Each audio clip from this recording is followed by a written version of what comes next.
Hi everyone, welcome back. Here's my first video on the quotient rule. Just keeping it very simple, no complications. The top of a fraction, we label it as u, and the bottom of the fraction for this purpose and the way we write this rule, we label it as v. When I was at school, my math teacher made me write down u equals and v equals and all the extra details. I find most students are quite comfortable with this within a very short period of time. Let's have a look what the formula is. So I could say dy dx, or I could say y dash, I could go on all the different forms you can write it in. But let's just call it dy dx at the moment, and I call it v on v squared. So there's almost the formula. People mess it up too easily and just make silly mistakes. There's a dash on the back here. Let's have a look what each of that means. V is the bottom, so v is 2x minus 1. Don't forget to put the brackets, please put the brackets in. Too easy to make silly mistakes. U dash, the derivative of 3x is 3. Then you put the subtraction, you write the 3x because it's u.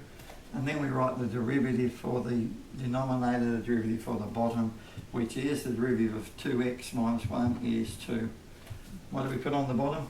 We square the bottom, 2x minus 1 squared. So they're really easy patterns you can get into if you want to shortcut this and become comfortable.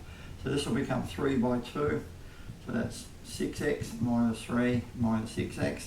And what's rather nice on this case that I made up, if they cancel each other out, they remove each other, and you've just got minus 3 on 2x minus 1 squared. Now we could try to prove that by first principles. I have never tried and I wouldn't want to try. I don't know even if I'd know how to try. Let's go to the second example. So the top's called u, making it a little bit more complicated, not a lot, just a little bit more. So each of these have got a squared and a cubed, so it's not quite so straightforward. So the derivative is, I'm going to write y dash this time, v u dash minus u v dash on v squared, and again I refer to it as v. Good part is if you use v also for the product rule, it makes it easier to remember both. A lot of people use other ways.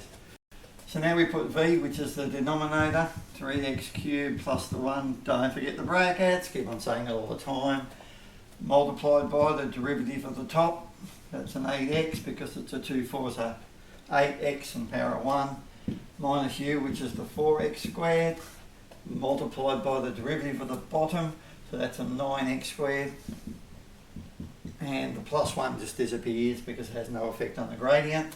And then we get the whole of the denominator, 3x cubed plus the 1, brackets, all squared. Of course it's much different. You can't just go 3x cubed squared and 1 squared. This means this bracket times itself, which will give us 4 terms, not 2. Now you can expand the brackets out. We've got 3 8s of 24, x to the power of 4. We've got 1 by 8x. Then we've got minus 36 by x to the 4.